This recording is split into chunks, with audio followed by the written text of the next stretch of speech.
20 ఏళ్ళ ఈ కమలాపూర్ పాత లేదా హుజరాబాద్ చరిత్రలో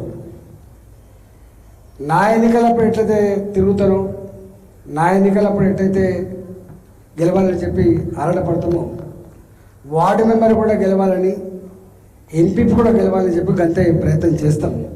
అదంతా మీకు కళ్ళ ముందున్నది. అదానికి సజీవ సాక్ష్యం మా శ్యాముడు ఇక్కడ. మా శ్యామ్ ఆయన కాకతీయ యూనివర్సిటీలో జేఏసీ విద్యార్థి నాయకుడిగా ఉన్నప్పుడు మరి కొంత కొత్త శక్తిని కూడా యాడ్ చేయాలని చెప్పి మేము నిలబెడతానికి రూపాయి లేదు, కానీ గొప్ప మెజార్టీతో గెలిపించుకునే చరిత్ర ఎగ్జాంపుల్ ఉన్నారు. ఎక్కడన్నా కొంత నామినేటెడ్ పదవులకు అవకాశం వచ్చినప్పుడు ఎవరు ఊహించని పద్ధతులలో చిన్నపిల్లలకు కూడా ఇచ్చినాం. మా దబ్బెట్రాజు అంటే కూడా పాతాల పేరు ఉండో లేదో నాకు తెలియదు. ఇక్కడ ఆబాదిలో అశోక్ అని ఉంటాడు. మేము నామినేట్ చేస్తే కీ పోరాగాళ్ళకి ఇచ్చిందని చెప్పి వదిలిపెట్టింది. దబ్బెట్రాజుకి ఇచ్చినప్పుడు నా మీద యుద్ధం ప్రకటించింది, కానీ దేనికి విరవలే. ఎందుకంటే అన్ని వర్గాలకు ఉండాలి, పిల్లలు కూడా తప్పకుండా ఎదగాలనేటువంటి కాన్సెప్ట్తో చేసిన.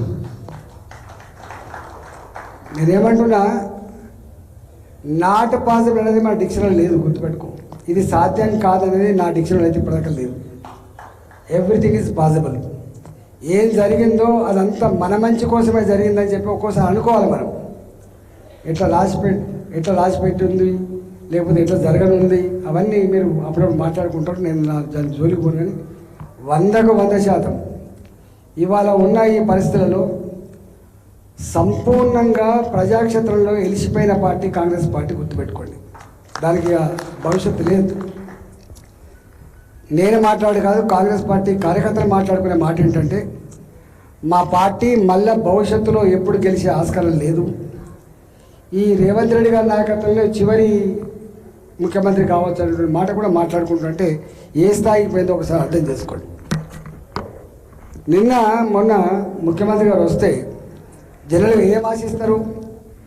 అయ్యో నేను 15 నెలలు అవుతుంది వచ్చి, ఆ 317 జీవో నా టీచర్లకు కన్నీళ్ళు పెట్టించింది, నా టీచర్ల సావులకు కారణమైంది, దీన్ని రెక్టిఫై చేస్తా, నాకు 15 నెలల టైం సరిపోలే అని చెప్పి అడుగుతుందని చెప్పి ఆశించినాను.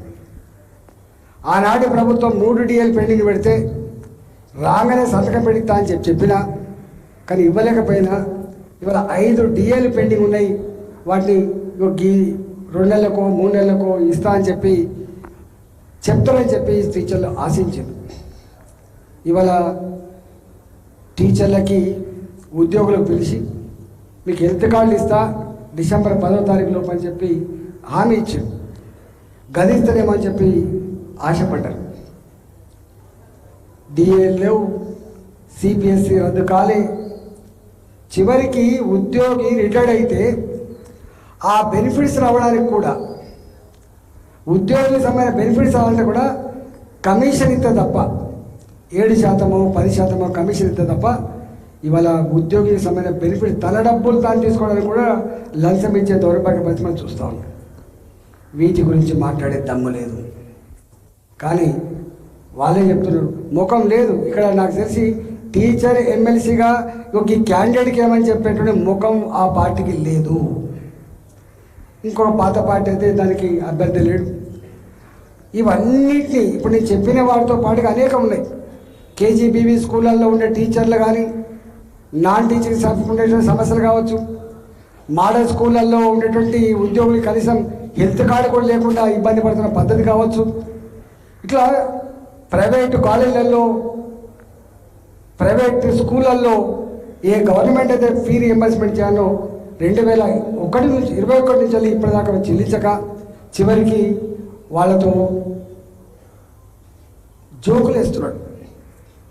ఈ డబ్బులు ఇవ్వమని పోతే జోకులు వేస్తున్నాడు. సెటిల్మెంట్ చేసుకుందా, నీకు ఎంత ఇవ్వనో, నీకు 20% ఇవ్వనా, 30% సెటిల్మెంట్ చేసుకుందా అంటాడు. ఇలా కన్నీళ్ళు పెడుతున్నాడు. ప్రైవేటు కాలేజీలలో పనిచేసే టీచర్లకు జీతాలు లేవు, యాజమాన్యాలు అప్పుల పప్పులో కూరుకుపోయినాయి, వాళ్ళ పైసలు వస్తలేవు, 4 ఏళ్ళు అవుతుంది. అంటే ఒక్క మాటలో చెప్పాలంటే పేనం మీద నుంచి పొయ్యిల పడ్డామని చెప్పి ఇవాళ టీచర్లు కావచ్చు, ప్రైవేట్ కాలేజీలో పనిచేసే టీచర్లు కావచ్చు, యజమాన్యాలు కావచ్చు, ఇవాళ కన్నీళ్ళు పెడుతున్న పరిస్థితి చూస్తాం. అందువల్ల వాళ్ళు ఇప్పటికే మీకు తెలుసు 317 మీద కొట్లాడిన పార్టీ భారతీయ జనతా పార్టీ, డిఏలు రావాలని చెప్పి కొట్లాడుతున్న పార్టీ, హెల్త్ కార్డు ఇవ్వాలని చెప్పి కొట్లాడుతున్న పార్టీ. ఒక్క మాటలో చెప్పాలంటే ఎవరికి ముఖం లేదు. హైడ్రా మీద కొట్లాడినా, మూసి మీద కొట్లాడినా, 317 జీవో మీద కొట్లాడినా, లగిచర్ల భూముల పంచాయతీ మీద కొట్లాడినా, అసైన్మెంట్ భూముల గురించి కొట్లాడినా, సంస్కృతి సాంప్రదాయాల మీద కొట్లాడినా కూడా కొట్లాడగలిగేటువంటి ఏకైక పార్టీ భారతీయ జనతా పార్టీ అని చెప్పి ఇవాళ ప్రజలు భావిస్తారు.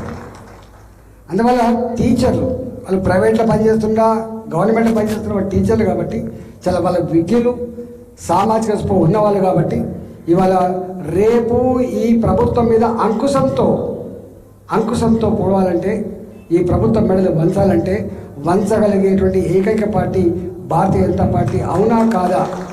టీచర్లు ఆత్మావలోకనం చేసుకోవాలని చెప్పి కోరుతున్నాను. నిరుద్యోగ సమస్య మీకు తెలిసి ఎలా ఎన్ని మాటలు చెప్పిండు.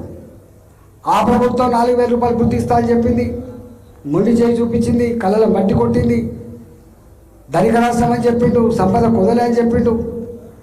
కాలే అంటే మాట ఇస్తే తప్పని వ్యక్తి, మడమ తిప్పని వ్యక్తి అని చెప్పుకునేటువంటి ఆనాటి ప్రభుత్వం పెద్ద అది ఇవ్వలేకపోయిండు. ఇవాళ 15 నెలలు అవుతుంది. ఇవాటి కూడా ఒక్క హామీ, ఒక్క ఆర్టీసీ బస్సులలో ఉచిత ప్రయాణం తప్ప ఏ ఒక్క హామీని కూడా సంపూర్ణంగా నెరవేర్చిన పాపాన పోలేదు. 6 గ్యారంటీలు, 66 హామీలు, 420 రకాల పనులు ఏ రేవంత్ రెడ్డి చేస్తా అని చెప్పిండు.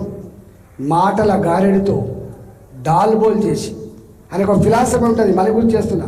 ఆయన అమెరికా పోయిన ప్రజలు ఎప్పుడు కూడా నిజాన్ని నమ్మరు, అబద్ధాలే ఇష్టపడతారు, అబద్ధాలు ఆడి నేను ముఖ్యమంత్రి కాదలుచుకున్నా అని చెప్పిండు. అయిండు. ఇవాళ తేలిపోయింది. నేను చాలాసార్లు అడిగినప్పుడు 5 ఏళ్ళు పట్టుమని ఒక ఎమ్మెల్యేకి చక్కగా చేయబోతుంది, 5 సంవత్సరాల ప్రజాక్షేత్రంలో ఎంపీగా చక్కగా చేయబోతుంది, ఒక్కనాడు మంత్రివి కాకపోతుంది, నువ్వు గిన్ని హామీలు ఇస్తాను ఎట్లా సాధ్యమవుతుంది అని చెప్పి అడిగినప్పుడు నీకేమెరకలే అని చెప్పాను. నేనన్నా నువ్వు కొత్త కావచ్చు కానీ నీ పార్టీ చాలా పాత పార్టీ, 100 సంవత్సరాల చరిత్ర